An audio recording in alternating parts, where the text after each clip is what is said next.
Журналисты из Чеченской Республики подчеркнули, что чеченский народ поддержал выбор Ингушетии в лице Мурада Магомедовича Зязикова. Мне очень приятно сегодня то, что чеченское телевидение здесь. Почему? Потому что действительно я и сам вырос в Грозном.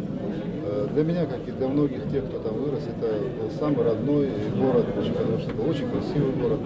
И сегодня уже я об этом как-то говорил, обращаясь к Ахмеду Хаджи, и вот Виктор Германович сегодня, когда мы отмечали. Сегодня позитив, значит, есть.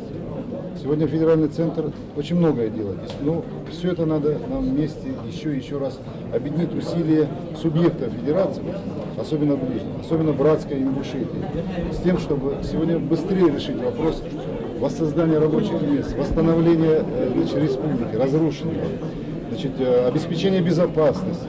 С позиции Ингушетии сегодня я готов оказывать всяческую помощь. Почему?